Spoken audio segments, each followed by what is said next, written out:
welcome back to Marvel Good Yay, the spin-off series of the Geek Easy podcast, where we're going back and rewatching all of the Marvel Cinematic Universe films and discussing them. I'm Pixel Dan. Jonathan Leonard. Jaron McCaffrey. And today is Guardians of the Galaxy. The out-of-left-field gem. Yes. Of the Marvel Cinematic Universe. Before this movie came out, I had no idea who the Guardians of the Galaxy were. I knew Rocket Raccoon, but I think that's it, honestly. Yep. And Drax the Destroyer. I knew Drax the Destroyer. Wow. And Ronan. I knew Ronan. Okay. But I knew very little about Guardians of the Galaxy and most of these characters. I don't know what movie you watched. Ronan wasn't one of the Guardians. No, okay. Well, you know what I mean. This is just flashing to my head. We had like an email conversation about something random months before this was announced, I think, and you made a joke about them making a Drax the Destroyer movie someday. Jaron did. And I remember like a couple of people even commenting on how ridiculous that sounded. And then a couple months at most later, they announced this Guardians of the Galaxy movie. When I saw the announcement, I used to read some Guardians back in the 90s, it would have been. And so I saw that, I'm like, what a weird choice. I thought I was the only person who knew that team existed, you know? But then I went and started looking down the rundown of the team. I'm like, I don't know who any of these people are, because I read it was a totally different team. When I read it, Yondu was on it, but it was like Vance Astro and Charlie 27. And some of these guys show up in 2, but I wasn't familiar with anybody they mentioned at all in here, except for Yondu did end up making the movie, but he was totally different than the Yondu I knew. But I remember going down that list and seeing Drax the Destroyer. And even then, it was a little while before somebody was like, didn't Jaron make that as a joke? And we were like, oh, he did. He totally saw this coming. So funny story. I had no idea who the Guardians were. I had a what if once. And it was actually even a second, like a part 2. It was like, part 2, what if the Avengers had lost... some battle with the Kree or something like that. And Drax was a character in that and I know he was just kind of off the wall and entertained me in that. And I became a Drax fan. Not enough to ever go check out any of his books or anything beyond that, but for some reason he was just someone that stuck with me. And anytime I needed to or wanted to throw out a really random, obscure comic character that I was kind of a fan, he was my go-to. So I, just randomly throw out, perfect. What about Drax this? What about Drax that? I always use slapstick for that. Well, wait till they make that movie. Our buddy Scott, I had made the joke one time to our buddy Scott that I wanted Batista to play Drax. Really? Oh my God! I kid you not. Before it was a thing. Yeah. Before it was a thing, and it is along the same lines of the email you're talking about. Yeah. We had just been randomly and I say that it might have been around. It might have been when we heard that Batista was going to be in a Marvel movie. Yeah. I just said something along the lines of, I hope he plays Drax the Destroyer. And then he did. Known? And then he did. I randomly joked to the internet that Chris Hemsworth should play Hulk Hogan. And now that's happening. We actually had that brought up on the Facebook page. Some people were like, you did it, Jonathan! Congratulations!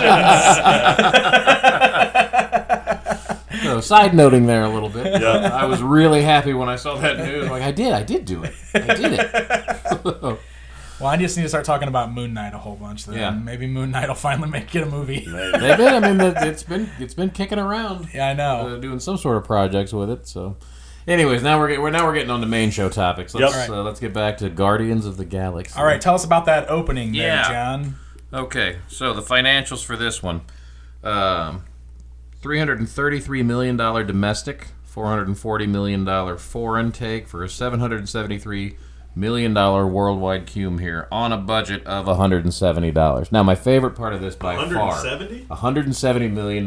Million. Oh, okay. Just $170 bucks. No, that's what my favorite part by far of this is that somebody spent $170 million. Like, they greenlit that. They went, you're going to make a movie about who? A raccoon? Yeah, whatever. Go for it, You guys seem to be on fire. Keep it going. And it worked! Oh my God. And it worked so well. Yeah. I remember when the trailers were out for this movie, and Like, I went to see it or whatever, and I remember having discussions with people at work, and people would be like, what movie did you see? Is that the one with the raccoon in it? Like, people had no idea. They thought it was weird. It didn't make sense. And flash forward to now. Wow, I cannot talk today. Yeah. Fast forward to now.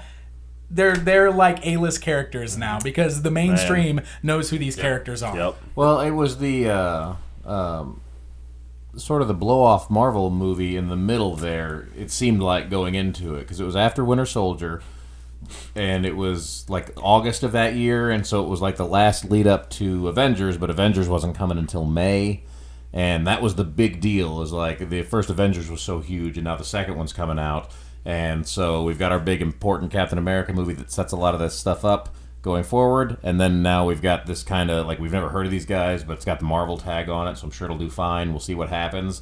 And then, like you said, like this movie was out for a couple of weeks at most, and everybody was just in love with all of it. This movie also, I will definitely say, I feel like has a lot of appeal for kids too.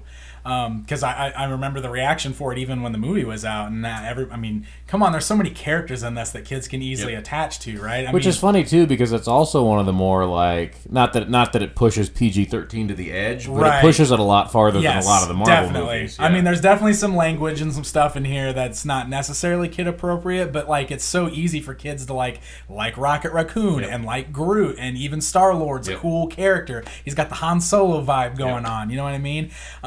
I watched this movie like I've watched all of these with my 5-year-old. This is the one that has enthralled him the most out of everything so far. Like, he's been a pretty big fan of a lot of these movies, and he loves Hulk. He was like just sucked into Guardians of the Galaxy. Even more than Ragnarok. Yes. Well, okay. Well, he watches Ragnarok seriously all the time. Okay, That's like one of his favorite movies. But like, I don't know. I was not expecting him to react the way he reacted to this. He was so excited the entire way through. Sometimes when we watch these movies, he kind of starts falling asleep towards the end. Not this movie. Like, he was way in it. And then ever since we've watched it, he just runs around saying, I am Groot all the time. Like, that's just his thing now. He's just Groot. It was awesome. It was really cool to see. So he probably hadn't seen this before. He had never seen this one before. Yep. His only exposure to Rocket and Groot so far has been with Infinity War. Because he's seen Infinity War. I didn't realize he hadn't seen it before. So he had never seen the first Guardians, and he hasn't seen the second one still. So he's got more of them to see. I don't appreciate the second one as much. Yeah, definitely. Well, he loved seeing Groot as Big Groot in this movie. He thought that was so cool. And I know we're skipping ahead, but you guys have all seen this, right? When the Groot death scene happened, it affected him. Like, he kept like asking us. He was like, "Is Groot dead? Groot's not dead. Is Groot dead? Where's Groot? Is Groot dead?" Like, he was really affected by it, and I felt so bad because like I didn't want to spoil for him what was coming, but I had to keep going. Well, just keep watching, bud. Just keep watching. You know what I mean? Yeah. Like, cause, you want to see, because you want to see the reaction. Yeah. You know, it's almost a little bit even, that sort of sadisticness that the people making it. They're like, let's kill him off. And then, and then bring him back. Then make them wait for the little stick to wake up. Yeah, exactly. Right. But so I kind of went through that a little bit with him because like I knew he was going to be so excited and I didn't want to spoil it for him, but I was getting kind of heartbroken for him because he was so sad. He was just like, "Where's Groot? Is Groot dead?" Yeah, it was pretty rough, but it was real fun watching it with him. Like I loved it was a new way for me to experience this movie this time was with him. So. Well, that's an interesting thing I kind of wanted to mention. I feel like watching Groot through the lens of having seen Baby Groot changed the way I saw Groot grown up. Yeah. I felt like he definitely seemed a little more, almost childlike even as grown Groot, and a little less coherent almost. I remember watching it I remember watching it prior to that, and I loved it from the first time I saw it, but I felt like Groot was a little more intelligent, just he couldn't talk. And watching it now, having seen Baby Groot and some other iterations of Groot, and maybe watching it through a little more critical eye like I've tried to for the podcast, I felt like he just seemed a little more animalistic, I guess, or a little more childlike, either way, just a little less with it. Yeah, totally. Well, he's totally got that kid-like quality to him where he doesn't quite listen all the time. Yeah. He doesn't, you know what I mean? He sort of acts sometimes before. He backtalks, he lies. Yeah, totally. Well, one of my favorite scenes with him is when they're trying to break out of the prison. Yeah. And Rocket's explaining what all of their jobs are, and Groot just immediately walks over and does his part before, the plans in motion. While Drax is just watching. Drax stops and just stares at him. And while Rocket is explaining, we got to get that part last. Yeah. That's so good. And he just walks over and hands here you go. Yeah. Or we'll do it first and improvise. Yeah. I love that part so much. Yeah, Drax's reaction is almost what makes that even better. Yeah. Because he just stops and stares and just everybody's just kind of what is happening right now? Drax is so much fun, and I like Drax in Guardians 2. I like Drax in Infinity War, but this is perfection as far as the Drax thing goes. Because it is such a new character to you. And you're just as you're learning about it, later on they get to try to expand on it, and it's never as fun as the first time, Well, it runs into that Captain Sparrow thing, where you write a crazy pirate, and Johnny Depp shows up and just brings it to life. But then you start writing Johnny Depp playing a crazy pirate, So we got Drax, so they wrote Drax.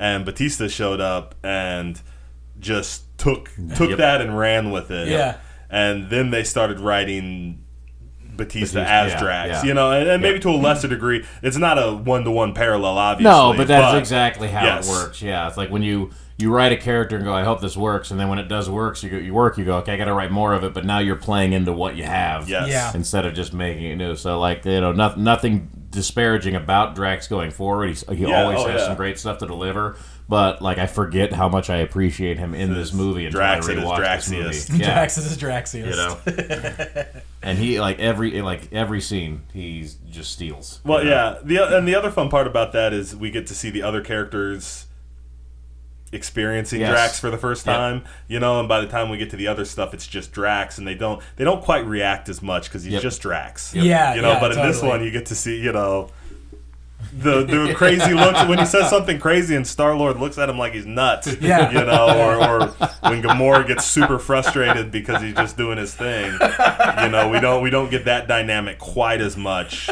Once they're all a little more entrenched. When he's in that part, and this is at the end, but when he's explaining why all of them are his friends, oh my god, dude! So he gets to Gamora. I love that so much. All right, so can I go ahead because I have a problem with that. Okay. So Drax thinks everything is completely literal. Yeah. So he has to literally think she is a whore. I know. In order to make that statement, right? So but there's nothing in that he should know she's not. You know what I mean? So that's just I have a problem with that. Okay. I have a problem with that line. You know what I mean? I feel like you're going overly critical, but I'll run with it. Maybe I am going overly critical. It doesn't ruin the line for me. But even when I watched that the first time, I remember thinking that well, hold on, that's almost metaphorical. He shouldn't be able to say that unless something had happened that he actually thinks she's a whore. Yeah. That's true. Maybe that means because something different makes me on laugh, Drax World. Yeah. Oh, it's. I laughed at it. Something different on Drax World. But he doesn't do that with anybody else. There's never a moment where when he calls Star-Lord an imbecile after he goes to get the speak. An imbecile. He had really done something super stupid at that point. Yeah. All the times he refers to Rocket as vermin and a little beast and that kind of stuff. There's nothing metaphorical about that. Right. So that's the only time he takes the opportunity to randomly insult somebody, played as because he's so blunt. Yeah. When really it doesn't work. He's just saying something completely out of character for himself. But nothing goes over his head. He would catch it. His reflexes are too fast. He would catch it. I also like how Dave Bautista is one of, if not the standout, in a movie with Chris Pratt, with Bradley Cooper, with Vin Diesel, technically. I also love how, like, they're advertising a movie with Bradley Cooper and Vin Diesel for Marvel, and you're like, this is going to be awesome, and then you look at the poster, and you're like, where are they? Oh, the raccoon in the tree. Yeah. That's who they are. Okay, great, you know? And I will say, sometimes as adult Groot, you could tell it's Vin Diesel. Yes. Like, that's totally lost now that he's, like, voicing these younger versions Is of Groot. is Vin Diesel still doing them? Yeah. Yeah. Oh, that's awesome. Yep. They modulate his voice. And That's awesome. But yeah, you can hear it come through. Yeah, especially when he sometimes. yells. When he yells, you can tell it's Vin Diesel. Man, dude, I just Vin Diesel also does all the voice work in all the different languages they've done it in. Oh, really? Yeah, I've specifically seen him do it.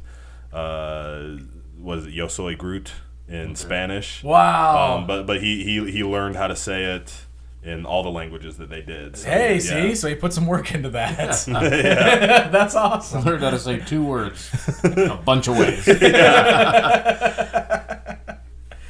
All right. So was there anything specific that you had on tap to talk about? Do you have notes? That you I did not have notes. I know this is another one of those ones too where it's like it's so good that I think we just have specific things to talk about. think, Yeah. I've seen this 100 times this year, so like This movie is a miracle. I love this movie. Yeah. Like the fact that it worked. And I will say too, I love this movie. I don't want to say anything disparaging about it by all. I don't know that it necessarily cracks my top 5 Marvel movies. Like it's right up there.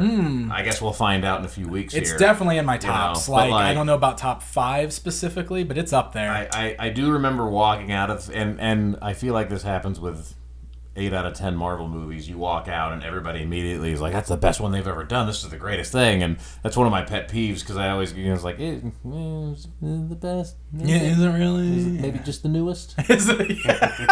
Perhaps we'll wait and see. Yeah. And I felt that coming with this one because everybody was so over the moon about it. I was like, we'll see how it holds up in 6 months, a year, or after a few more movies, whatever. It's held up there for most people. It's right there. This one's held up. I did not see the staying power coming. I think it's from my first viewings. I think it's in my top 5. Yeah.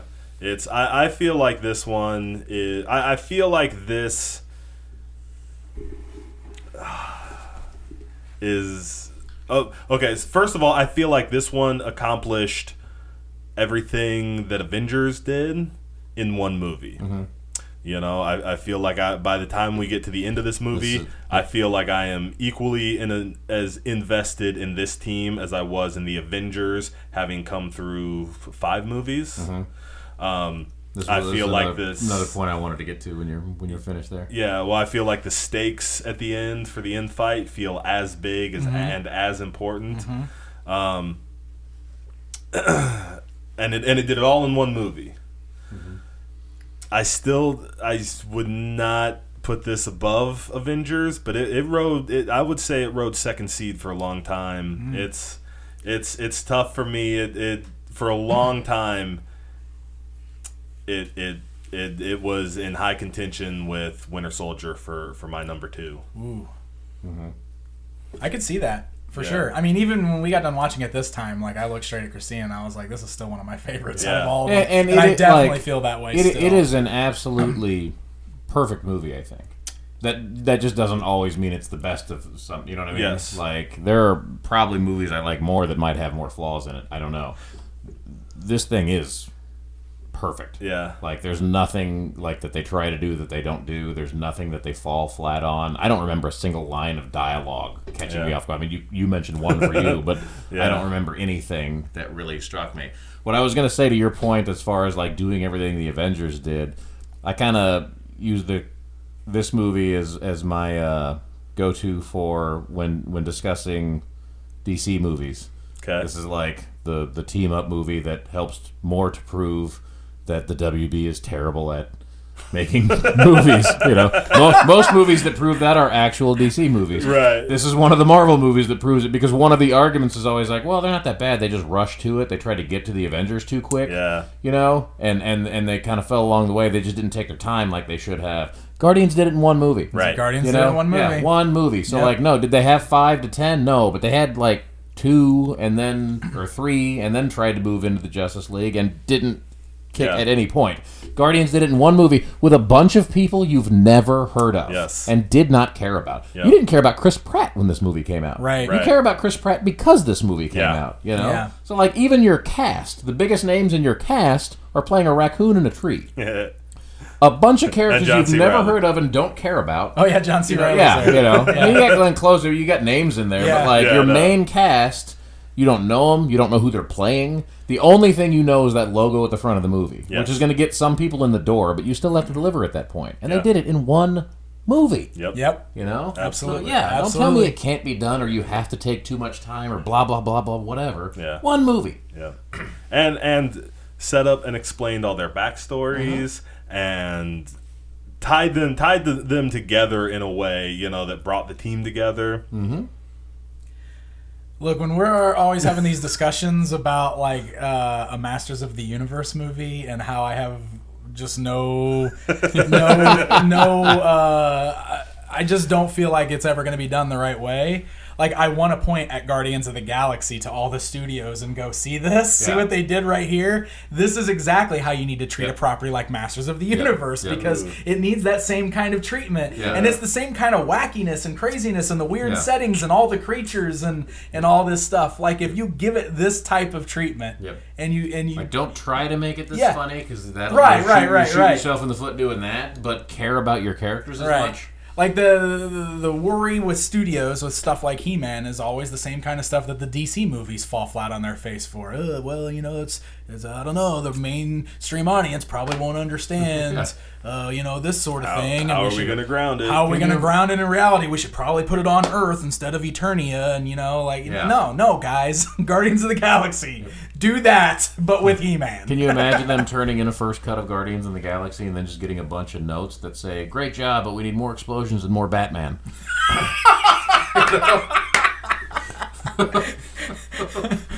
Well, that's what happened when they turned in Suicide Squad, except they put Joker in there. So it needs way more Joker. So hey, this movie is pretty important to the overall Marvel Cinematic Universe, right? Because we've talked a little bit with the Thor movies, how those kind of gave us a glimpse into the more galactic world that exists within the MCU. But this movie really opened that up for us and really kind of showed us what possibilities we had in the future for the MCU. Plus they're really starting to double down now and hammer in the importance of the Infinity Stones. Right. We learned that the Tesseract and the Ether were Infinity Stones with Thor: The Dark World with that little spot at the end, and so we get introduced to our third one that we know of. We don't know that we have another one out. At this point, we don't know that the Loki staff is one of them, but we know that there's importance to it because they have teased that. I always thought it was like powered by, and I think they even referenced that at some point. I always thought it was just an extension of the Tesseract at this point. Right. So they introduce us to a brand new Infinity Stone in this movie too. So we're getting like all this galactic stuff. We're getting Infinity Stones. An appearance by Thanos. Thanos is in this movie a bunch. Plus we get introduced to characters who are related to him, which end up being very important with Gamora and Nebula. So like it's amazing that this movie is such a great movie on its own merits, but also is so important to the overarching story that they're telling with the MCU.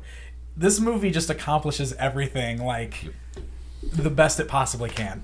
And, you know, the Thanos meeting was like an offshoot of the actual bad guy from this movie, Ronan the Accuser. Yeah. They sort of fall into that bad guy pseudo-trap that people talk about sometime with this movie for the simple fact that they don't do a ton with Ronan because, man, I wanted way more of him. But I loved Ronan in this movie. As a bad guy, as a threat, as a force, like the way they treated him, like even with the art dealer or whatever he was, like absolutely freaking out just by hearing his name. Yeah. The little bit of screen time we do get with Lee Pace, I thought he was very convincing. I love his part at the end there when he's playing straight man to Star-Lord, just fighting him for no reason. Doing? Yeah, you know, like I thought he was great. Well, I like how it just totally stops his monologue and his destruction of that planet because he's so bewildered by Chris Pratt dancing and singing. It's amazing. Tries to throw it to Gamora. No, it's subtle. Take it back. See, I was gonna like, I'm trying to think about it now because I felt like I was gonna make the opposite point. Like, I feel like Ronan is one who does not fall into that. I would say his motivation. So okay, so I feel like the only part I think he falls into that is because we don't get a lot of him. He's just kind of there and then he's gone. But they have a backstory to him, you know, like he is a force beyond just the appearances he makes, and I like that. Yeah, for sure. I think we have to kind of consider his function too. I don't want to say that. You know, because he's another villain. You know what I mean? Because you could almost make Yondu's kind of a villain. Mm-hmm. Nebula's kind of a villain. Mm-hmm. I mean, Gamora is not a villain. For, you know what I mean? For a good portion of the movie. And I think that's the thing. You know, his motivation might be underexplained, underappreciated. When you think about his motivation to destroy Nova World, what's the name of the Nova? The Nova Corps. The Nova Corps. You know, he wants to destroy that planet. Yeah. And his reasonings for destroying that planet. Xandar, isn't it? Yeah, Xandar. Yes, yeah. Thank you. He wants to destroy Xandar. And you know, like his motivation for that, and his, you know, the thing, but with the Kree and being a Kree and the peace treaty, all that is not super deep delved into. His main goal for most of that movie is to get the orb. Yeah. You know what I mean? Right. So like that, you know, we understand that motivation. He's got to get the orb. You know, he's got to have his minions get the orb so that he can destroy Xandar. right? Then once he gets the, you know, or so that Thanos can help him destroy Xandar. Then once he gets the orbs, he realizes he doesn't need Thanos. You know, so I feel like I felt like his motivation was clear. I felt like he was a good character for as much as he needed to be. Mm-hmm. I felt like he did not fit that mold, personally. Yeah. Well, again, I think I was taken wrong there at the beginning. Maybe because my point was like he almost like he feels like he fits into that category. Oh, I got see you. him Okay. so little. Yeah. But he is such a big deal. Yeah. Like they really even without giving us a ton of them, they delve into how important he is. Yeah. And I really like. I liked how he wasn't afraid of Thanos. Yeah. And that was really cool to show that. I mean, like he straight murdered his little goon that from the Avengers. Yeah. It was the same character carried over from the Avengers. And straight murdered that guy. His little Wesley? Yeah, his little Wesley, yeah. Yeah. And even when he found out that it was the Infinity Stone, and he was just like, you didn't even tell me this is what this was, so this is mine now. Yeah. He just kept it and was just like, peace out, Thanos. Yep. I thought that was awesome. Yep. I thought that stuff was all great.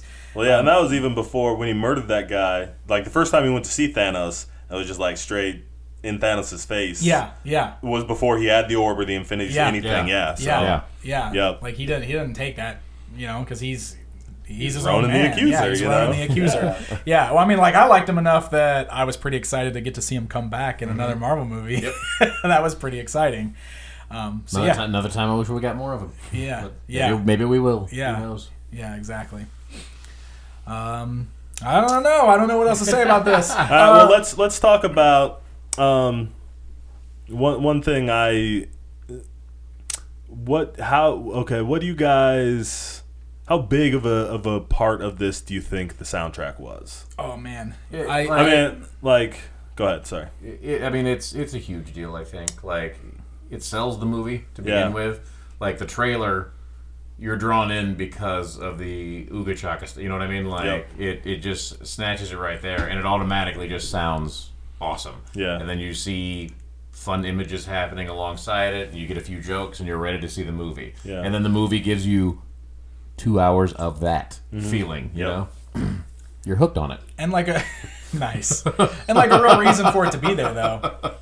Like a real important reason for all of it to exist. The soundtrack is a character in this movie. Absolutely. Yes, the soundtrack is a character, and it's a character in itself, and it's linked to the character, as opposed to in Suicide Squad, where they're just like, here's a bunch of random pop songs. Right. You know what worked for that Guardians movie? Yep. Let's do that. Yep. Man, in Suicide Squad we heard like 10 different pop songs in the first 10 minutes of that movie. Yeah. It was ridiculous.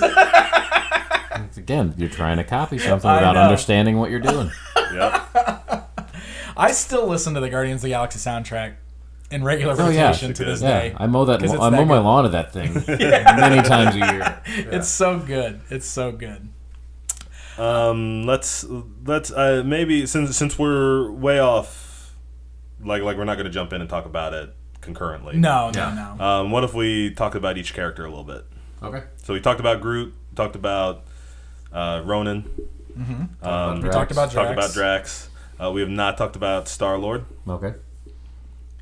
So like from the very beginning, they give you they tell you what they're giving you. Yeah. And you're like that Han Solo vibe. Yeah. Like, I think it's a perfect way to describe kind of how it goes, except for wittier is maybe the word, or maybe just more open with the jokes. I don't know. Seems like he takes himself a little less seriously. Yeah. I guess maybe because like Han Solo fits this description perfectly, except he's not joke a minute. Right. You know what I mean? Star-Lord doesn't stop. Yeah.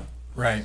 Like from the get-go when he's getting threatened with that orb, and he's immediately like calling those guys Ninja Turtles and whatever. Yeah. They do that whole escape scene, and he gets off of that planet and is freaking out, and then that girl just pops up out of the... That's the best. Yeah, and it's like looking around like, what is going on? I'll be honest with you, totally forgot you were here. Yeah, that was good. But, I mean, he doesn't take any flack. He does... He takes himself less seriously, but wants to be taken so much more seriously. Mm-hmm. You know? Yeah. I love when they first catch him on Xandar, and John C. Reilly's going, "Hey, I picked this guy up a while back. Hey, check it out. He's got a code name." Yeah, hey, it's Star Prince. Yeah. It's not a code name, man. Oh, that's cool, man. It's not weird having a code name at all. Yeah. Star Prince. Star-making role. Absolutely. Yeah, for as sure. You can see, Yep. I'm going like, Chris Pratt's a big deal now. And was not. Yeah. All right. So what about this? How do we feel about him being a pretty shameless insert of their core demographic? Right. I mean, that's who this movie is playing to. Is our generation who are Star-Lord. Wow. I mean, right? Kind of obsessed with our pop culture and constantly making pop culture references from when we were kids. Yep. Now for him, he's been in another part of the galaxy. Yeah. Nobody gets his references. Yeah. Right. You know what I mean? I don't know. Not many of the demographic have abs like that. I don't know if that counts or not. But. I have never really made that connection. No? But you're totally right. Yeah. That's totally what it is. I don't know that I have an opinion on it either way, Yeah. but I felt that way from the very first minute. Really? It's one of those that's one of those things that could easily be done poorly and stand out as a sore thumb. Clearly does not in this case. Yep, that's a good way to talk about it. Yeah. It's done very well. Yep. Almost anything, if you do it right and do it respectfully, can be good. Yeah. Some things are harder to make good than others. This probably is one of those, in honesty. Yeah. Well, I think a lot of times when they put that character in the movie, he's A, not the main character. Yeah. And B, played for comic relief because, we're assuming that, almost like they assume we would rather see ourselves as Captain America or Tony Stark. Yeah. And, their little joke is they're going to put this guy in that's kind of a little schlub that's constantly making, cartoon references and saying stuff that nobody, he's the joke and that's really us, type of thing. Right, but right. And this is the only one where it's just well, let's make him the cool one. Yeah. Huh. It's one of the other things, and this isn't specifically Star-Lord, but one of the other just amazing things about this movie is the fact that every one of these characters is the comic relief. Yeah. At least in their own way. Drax is the closest thing to a straight man because he doesn't get it, but he even plays. You know what I mean? But he even plays that. Into. I guess Gamora is pretty well the straight man for the most part to a lot of this stuff. She's the only one who actually knows what she's doing for 3/4 of the movie. Yeah. But the fact that you can run basically a whole team of sidekicks, and it works. Yeah. Yeah. And maybe it is a miracle. Yeah. and maybe what makes it. Well, that's a good segue to Gamora. You're welcome. Thank you. So there's a couple things I'm a fan of here. So they let Gamora be arguably the toughest character on the team. I don't know that you can really argue. I mean, I guess technically, like, some of them are stronger, but yeah, you know, like, again, she's the one who knows what's going on the whole time. Yep. You know? Yeah, for sure. But you know, and she gets frustrated with everybody else being idiots. Yeah. Right? But she never becomes like that, you know, insufferable shrew mother character that a lot of times they kind of let that kind of a female role fall into. Yeah. You know, they keep her together with her own kind of arc and her own stuff to do. You know, without just being like, you know, I'm saddled with these man children. Yeah. You know, constantly making that complaint. Going into the movie, Zoe Saldana was one of the parts that excited me the most about the cast. Yeah. Because again, I mean, I didn't really watch Parks and Recs. I didn't really know Chris Pratt at all. Yep. The two big name actors were playing Raccoon and Tree. I didn't know how that was going to play out. Like, obviously, I was super juiced for Big Dave. But that's because I'm a big Dave fan. Like, that's not exactly the same as, you know, as that. But she was the one who I had seen in some, you know, usually like lower level action flicks and stuff like that. I think that Columbiana movie was before this. I know The Losers was. I had seen her in a few things, and I'd always liked her. Yeah. And she always did to me stand out as a little bit more of her own thing than just your standard Hollywood, you know, version of whatever role that was she was playing. And so I was juiced to have her in that cast, and I think she delivered on that to all points, because like everything you said, like they don't degrade her at any point into like a cookie cutter thing, right? You know, Gamora is its own thing and becomes, as we go forward, very much a heart and soul of some, you know, some bigger storylines as we progress here, but it all started with her landing on this team, being able to manage this team and fit into this team, right? And that And letting, you know, and when she calls him out, you know, she's not just calling him out because she's the shrew. Right. They've all done something dumb, you know, like when she won't succumb to Star-Lord's pelvic sorcery. Oh my god! You know? That's great, you know. And she's not even like super like, men, you know. It's just like, no, I'm not falling for that. She is the only voice of reason on that team. And then when I always love the scene right after the Infinity Stone blows up that poor little maid. And blows up Tavon's collection.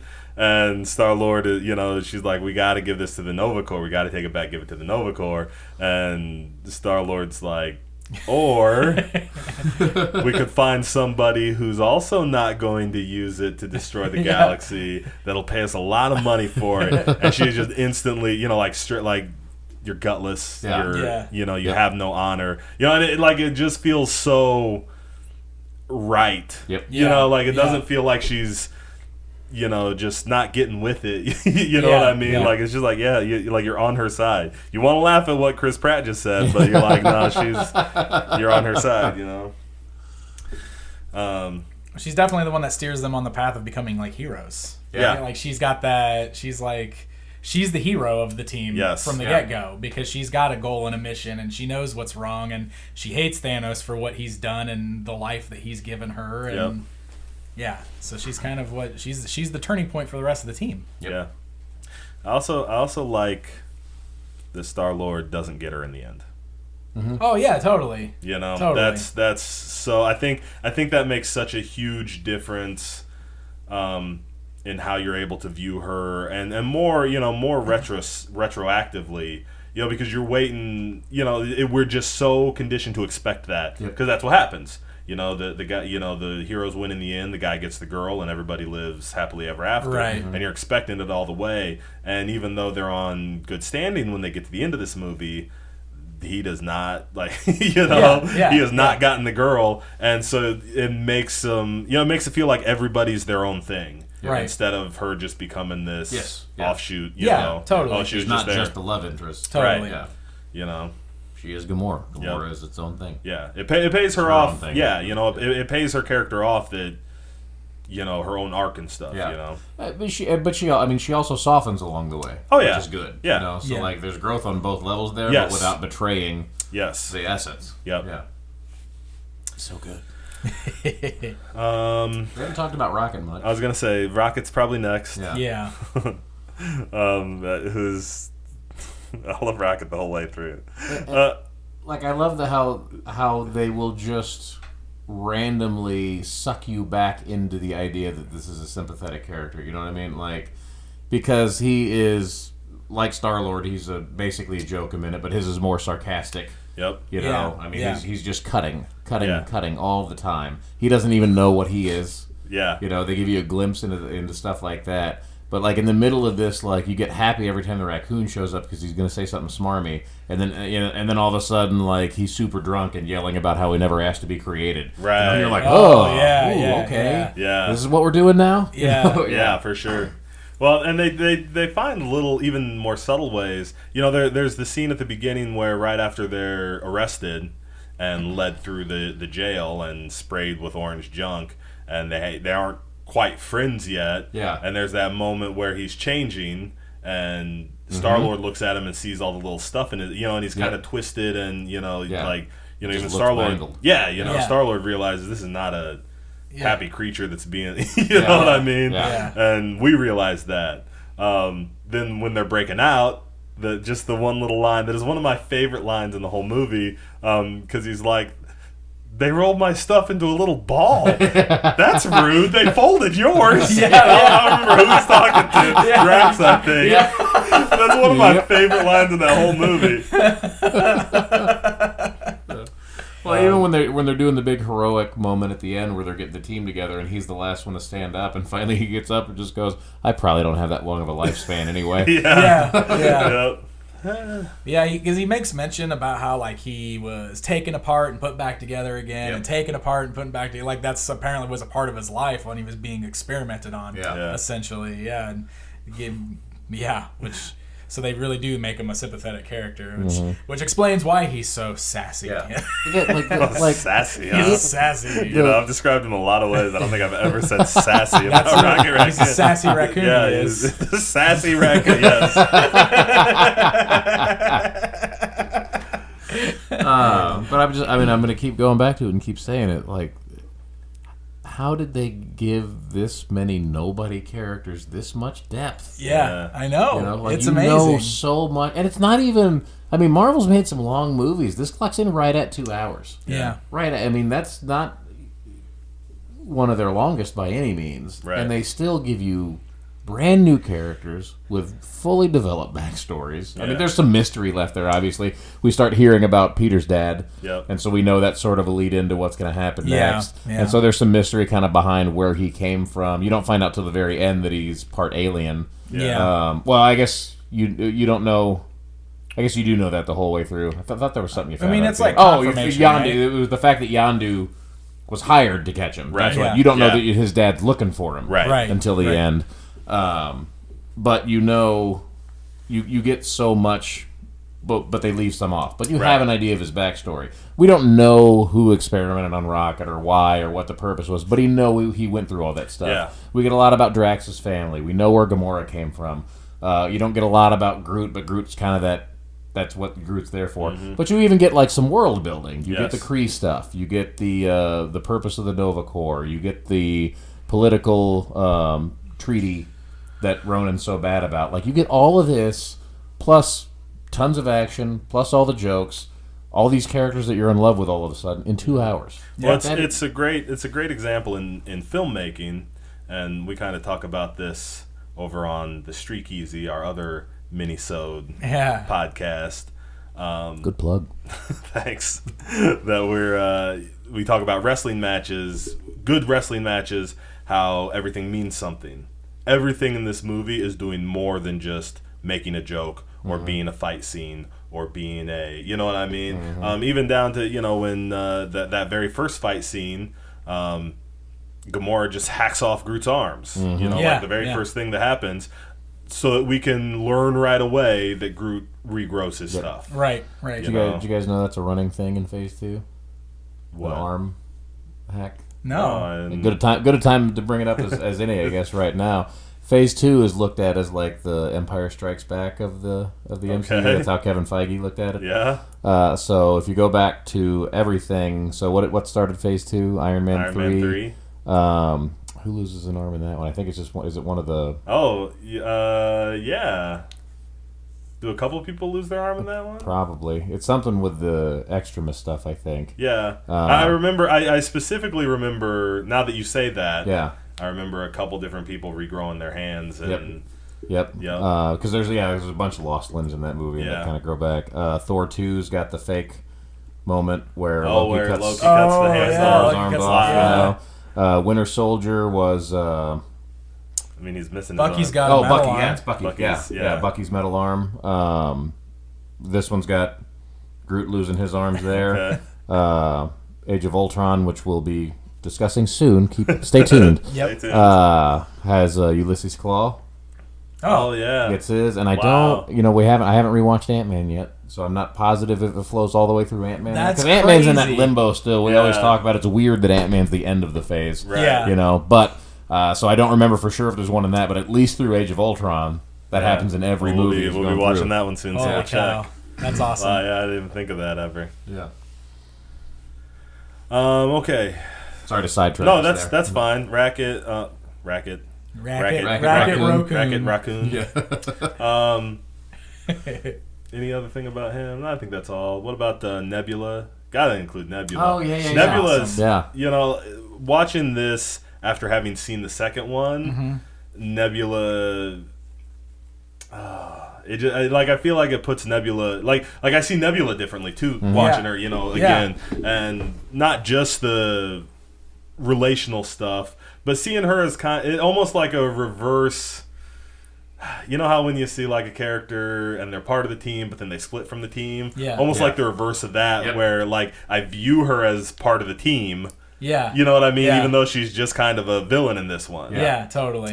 So it's kind of interesting to watch her that way. I think she gets super underrated for her performance. Nobody ever talks about Nebula, and she's great. Yep. Yeah. She's great. Well, I hope we're going to get more of her with the next Avengers, too, considering she played a pretty good role in Infinity War, and it seems like she's going to have a big role in the next movie. Yeah. Well, she's all up in the trailers. Yeah. So, but I agree. Like, her character's awesome. She's also got the very sympathetic thing going on, and she's got the same thing as Gamora, where she's obviously not thrilled with what Thanos has done to her whole life, and even worse than Gamora, because he favors Gamora, so she's got that jealousy thing going on. So she hates both of them. So she hates both of exactly. Yeah. And they've talked about how she's been basically like torn apart and rebuilt as punishment from Thanos. That's how Thanos has made her stronger over the years, which is just totally insane and really kind of shows you the type of character Thanos is. But I love too, like there's even the moments in this movie where she kind of does the same sort of turns as Gamora, but like not quite as noble as Gamora's. Yeah. Like you have the moment where Ronan's got that stone and reveals he's going to keep it, and she's like, "So you're going to kill my dad?" And he's like, "Yeah, what of it?" She's like, "No, please kill my dad, and I'll help you." Yep, I'll help you destroy 1,000 worlds. Yeah. We kill Thanos. Yeah, so it's like she's almost got the same thing going on as Gamora, but she's not quite as noble about the whole thing. Yeah. Like, she's a little more greedy, but she's also had it a little worse, right? I don't know that it's that. I almost feel like it's just circumstantial. Yeah. And that was kind of one of the things I was noticing about this. Had she been the one sent to get the orb, I could, what's there to say she wouldn't have just followed the exact same path? They still would have got caught. They still would have got arrested together. Yeah. Maybe she, it only depends on whether or not she was thinking of another buyer for the orb. Yeah, exactly. I was about to say there's that part where you get to the nobility of Gamora and really trying to protect it that I don't know if we would have gotten from her. True. Because she would have just been like, how do we kill Thanos with it? Yeah. Which, not an unnoble. Unnoble? However you say that. Not a bad guy thought. For sure. For sure. I guess Yondu? I was going to say Yondu. I think Yondu's the last one we have to talk about. Yeah, Yondu's the one we got to talk about. Yeah, and his crew of Ravagers. Yeah. I would say Yondu is the one I expected to have a different perspective on after seeing the second one. Yeah. I don't. No. I don't. Yeah. I did not. I felt like Yondu was pretty, Yeah. pretty. Like I had the same feeling from Yondu watching it as I did the first time I saw it. Yondu's a great character. Yes, absolutely. Yeah. Like that's not a knock against who it is. Yeah. That's just saying that you get more of him in the Yeah. second one. You get to understand him a little better. little but better. that's the thing. Like you already like him in this one. Yeah. You know, by the time all is said and done, he is what he is. Yes. Which is already, like better than he presents himself as. Yeah. Yeah. You know? Yeah. I love the scene where he's with the jeweler or whatever. Yeah. Mole, mole, mole, mole. I just love when he's like, "You got any more of these things? I'd like to put them on the dash." And the guy's like, "I have no idea if you're joking or not." He's being fully serious. I always forget his name, but his sidekick or whatever, Sean Gunn's character, like that guy's great too. Yeah, totally. He also does, I think, all the motion capture for Rocket. Yeah. Oh, really? Yeah. He's the wow. one. He's the one. He That's improvised the line when they all stand up. That the happy I'm standing now. Okay. Bunch of jackasses standing in a circle. He improvised. Oh, really? That. Yeah. Awesome. And so. Oh, that's great. Awesome. Yep. What was I gonna say? I like because you really do get that fatherly figure sense from Yondu. Yep. Like he obviously cares about Yep. Star-Lord, and I love how Doing somebody a favor by not eating them. Yeah, I was just going to say, I love how many times he brings that up throughout the movie. When we first picked you up, my boys wanted to eat you because they had never tasted Terran before. He literally says that like 3 times. Like the last time, he's just like, will you stop bringing that up all the time? Yeah. That's not a good thing. It's not a thing. Not eating someone is, Normal people don't even think about that. But it's great because it's like that's totally a parent thing, right? Right. Like how often Oh, yeah. parents would say things like that to their kids. I think that's so awesome. And that's great, and like I said, we get to expand on that without changing it, so Yeah. we Yes. learn some more about that. But it's another thing that it's set up here. We don't have all the details, Right. but it's set up, and we get it. Yep. Yeah. And it's I do. I was a little bummed out by never seeing the giant mohawk thing Oh, through the movie, the which big fin. Yeah, because that's Yeah. how I knew Yondu. Right. You get that though in the next but one. yeah, like they even end up Spoilers. fixing that. Spoiler alert. I haven't seen the second. There's a next one. What? They built another Guardians of the Galaxy?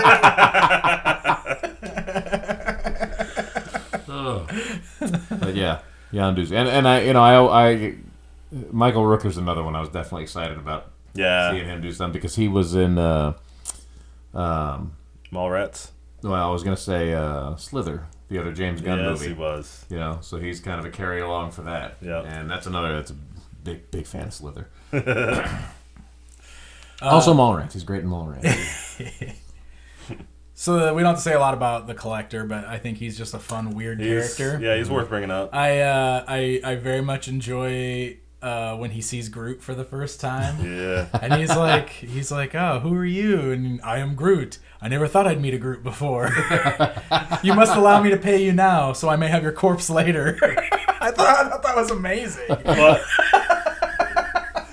Well, I just always think I really just wonder if after the end of the movie, if Rocket just scooped up all those pieces of Groot and went to try and sell them to the Collector. Oh my god! Like, there's a lot of Groot laying around. Yeah. And that scene's fun too. Just That trying to scene. look at everything in the background to see what Yeah. all's there. Oh, yeah, like, little Easter like you can eggs. always spot you definitely spot there's a Centauri in there, a Chitauri in there. There's a dark elf. I was gonna say in one of there. those dark elves I know is in there. The little Slither slugs are yeah, in there yeah, in the yeah. background from Slither. I forgot about that. That's one of those things I've seen before, but I forgot about They're that. right behind the Collector in the little case right there. I just remember there's lots of little things there. Oh yeah, because Cosmo's in there too, Yep, which is yep. he's an actual Guardian of the Galaxy from the comics, the dog with the astronaut costume.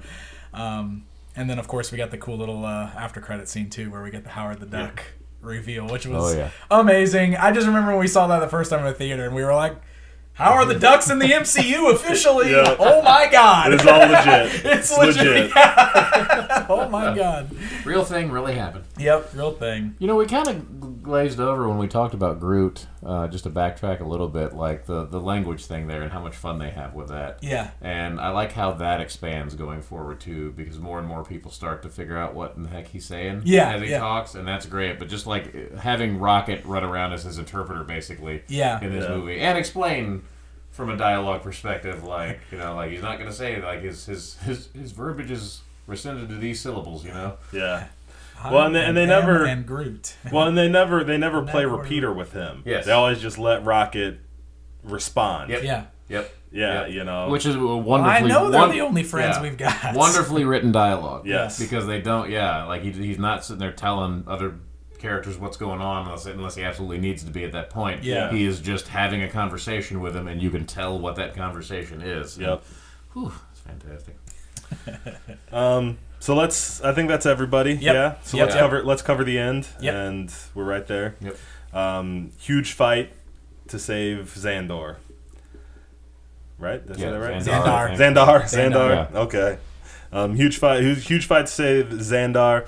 I love that the Ravagers just like show up, and they're, you know, like I know that like Star-Lord calls John C. Reilly and, you know, leaves his not a dick message. Yeah.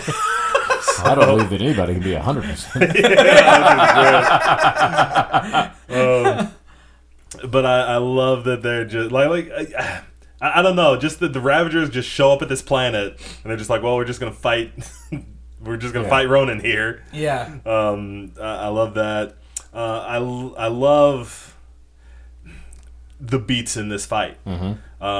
You know, I love that they start out, they're, you know, having this space fight, and then you get a little rush when the Nova Corps shows up. Yeah. And, you know, like, oh, well, the Nova Corps is here, you know, and Stanley with a C tells him, you know, we're gonna, you know, I told him not to trust you, prove me wrong, you know, basically. So like they're up there, they're legit. They get inside. I love when he blows up Gamora, when Drax blows up Gamora. Oh yeah. And I love the way they build. The tension just feels so great, and it feels so successful, you know, when they get in there and they shoot Ronan with the Hadron Enforcer thing. Yeah. And, you know, even watching it, I love that thing worked.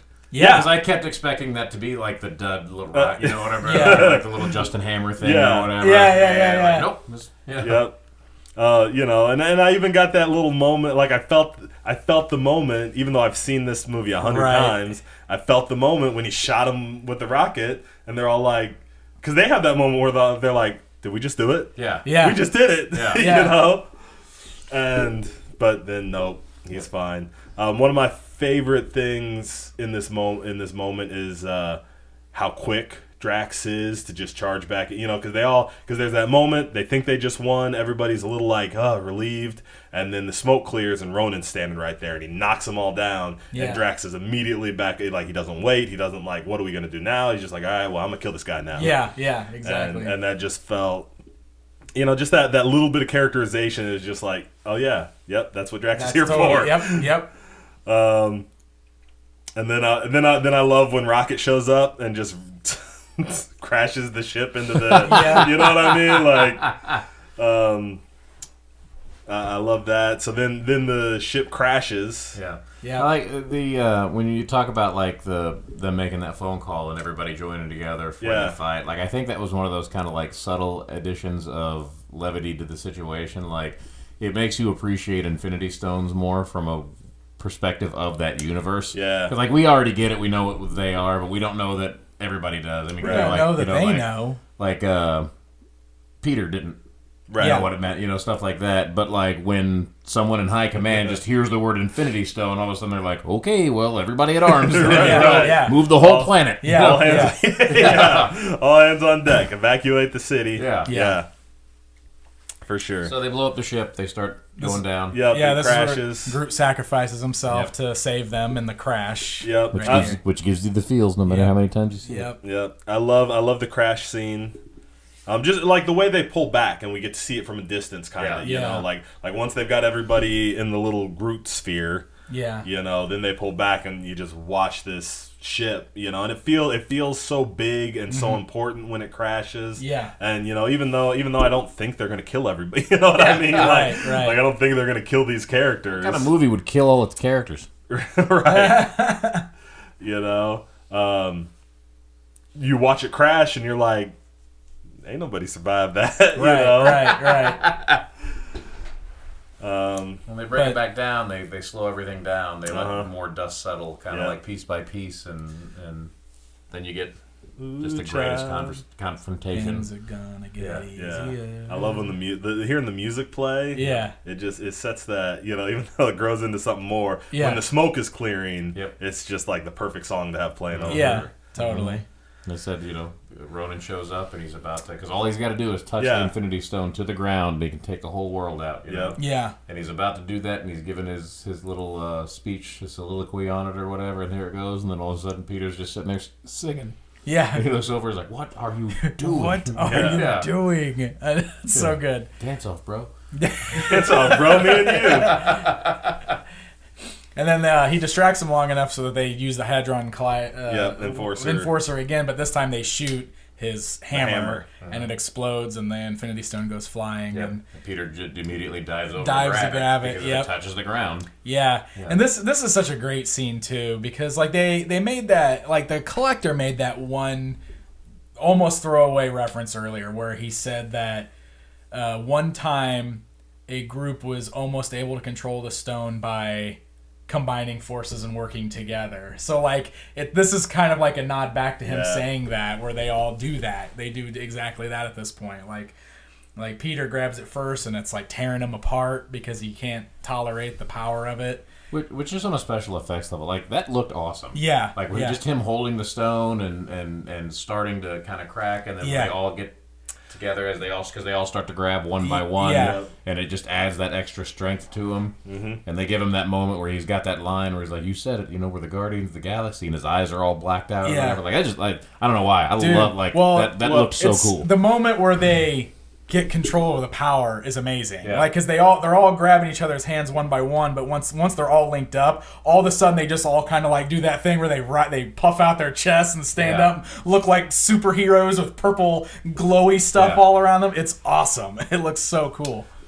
So I want to pull it back one moment real quick, because there's the moment, even like when Peter has it and it's ripping him apart, they're still showing, they cut to a couple shots of Ronan with a big smile on his face. Yeah. Because he knows, he thinks he's won at that point, right? Because once Peter explodes and drops it, it's going to land on the planet, right? Yeah. And rip the planet apart, just like he wanted to do anyway. Yeah. And this is why I know that, or this scene is why I say that this was like my second favorite, and probably as we watch back through these, it's going to stay higher than I thought, because every time I watch this, when they get control of the power and it has that slow pan one way where they're all ripping apart, and then as they're coming back together, it comes back and it's playing the Guardians of the Galaxy theme song, which is the second most iconic theme song in the MCU behind the Avengers theme. Like they're the only ones I feel like that have like a notable song, outside of the like main Avengers theme. Yeah, I get the same feeling as I do in the Avengers every time. Every time I watch the Avengers, when we get that slow pan around them in New York, and I'm just like, what do you want me to do, Cap? Like I'm right there. I get that same feeling from this every time I watch. Every time I watch them, run that Infinity Stone. I'm like that. Yep. Hold on, give me your hand, somebody. Well, that's kind of something that I wanted to hit on too. That I totally glazed over on until you talked about that establishing shot with the New York thing, because I think there are 5 instances probably of just absolutely wonderful team shots in this movie, all the way through we're able, and it's usually using the soundtrack, and they're not as iconic as the New York shot by any means, but it's just every time they slow down, even going through the prison, there's a little bit of one when they get when they're going through with the plan, right before all this starts towards the end, and they do that slow walk to when the Cherry Bomb. Yeah. You know, and they're all just coming in from the sides and getting together, and they're slow walking together. Yeah, and I feel like, I can't remember them all off the top of my head, but I feel like there's at least 4 of those. Well, there's definitely the one in the prison break scene when the door opens, and that because that's the first time they're all standing there together. Yeah. That door opens and they're all. Yep, exactly. Yeah, when they're getting into that thing. There's the cherry bomb one. I can't remember if there's another one specifically, but you're right. Yeah. And again, it's just they're little. It's a great way for the soundtrack to interact with the movie, complement the team, become a character in and of itself. Absolutely. Because it just you're so into whatever's happening right there, right. You know, and they're just showing you this team coming together. And again, it's at different parts. It's when they're first ever together all at once. It's when they're getting ready for the big fight. It's whenever else. But every time they do it, you're invested. Yeah. You're right there going, oh, all right, this is, and it's exactly, you just feel like, okay, I want to walk up right behind them. Yep. Like, I went in on this. You know, what are we doing? Yeah. I also, this time, I really appreciated a little bit, because they all, and I know they're all kind of putting on the Ravager garb when they're doing the cherry bomb sequence. Yeah. They're all putting on the Ravager clothes. But they're also all uniformed up.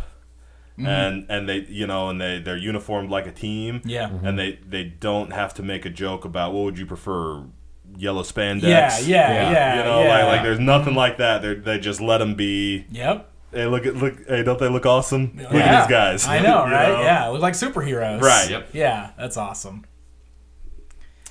Awesome. And that's it pretty much, right? That brings us to the end. Yep. So the only to expand on beyond just Guardians 1 here, and it probably isn't the best venue for it. This is more of a regular Geek Easy news. Oh yeah, I know where you're going. Since we'll date the show a little bit here. We're taping this just a couple of days after the announcement that Disney has officially rehired James Gunn for Guardians 3. Yep. Yeah. So we were real skeptical about what we were going to get going forward, and now I think we're going to get the movie we deserved. I was going to say later than we thought we were going to get it, but I was going to say I don't think we even knew we were getting a Guardians 3 because of that, and now we know for sure that we're getting Guardians 3. Yeah. So it's and that's it feels like again, we're not a political show here, but it's real weird to me for people to start losing their jobs over dumb stuff they said 10 years ago.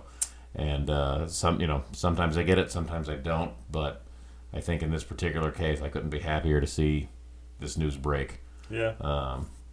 Because it's a movie about families, basically. Yeah. I mean, like all these people coming together as a family, and that's why when that news originally broke of him getting fired, like everybody reacted, and that fired Big Dave in particular. I was gonna say, Batista was talking about not coming back and stuff. He about lost his mind. But you get that sense that the stuff you're watching and the reason you're connecting is because like the people you're watching are going through a similar journey, not just their characters, but as it goes. So I think that's great news personally, and I'm looking forward to Guardians 3 even more than I are looking forward to Guardians 2. Yes. Sweet. So. All right, well, that puts a wrap on Guardians of the Galaxy, which means our next movie we'll be discussing is Avengers Age of Ultron. So, rolling into the next Avengers flick, which means we are almost at the end of Phase 2, and we're about ready to roll into Phase 3 leading up to Infinity War, which is pretty crazy. Yep. So, we are on the kind of the end of this whole thing. We got a lot still to talk about. Rounding tons to go. Yeah, rounding the bend. Yeah. Yep, that's right. We're rounding. You can see the finish line, but it's a ways off. Yep, it's still a ways off. Lots to talk about. Guys, thank you so much for listening. If this is your first time, please go back and check out all of the other episodes. We've covered everything leading up to Guardians so far, and we'll be covering all the MCU films leading up to Endgame. So that way you guys can listen to everything. You can binge it before you go see the new movie, however you guys want to handle that. We're available on several different platforms. You can watch the video on YouTube. Please hit that subscribe button if you're doing it that way. You can also listen to the audio podcast on several platforms, including iTunes, Stitcher, Google Play, Podbean, and pretty much any others that feed from those podcast feeds. So whatever way you want to listen to us or watch us, please do so. Rate us, leave us comments, all that good stuff. We always love hearing from you guys. And stay tuned, because we'll have more awesome stuff on the way from our podcast here at Marvel Good Yay. The Geek Easy Podcast is a production of PixelDan.com. Musical tracks used in the intro and outro are used with full permission of the respective owners or creators. Intro and outro narrations are provided by me, Brian T. Stevenson. PixelDan.com's The Geek Easy Podcast is provided for entertainment purposes only. The views expressed are those solely of the hosts or guests and do not necessarily represent those of PixelDan.com or any other party. Be sure to join us next time for another installment of The Geek Easy Podcast.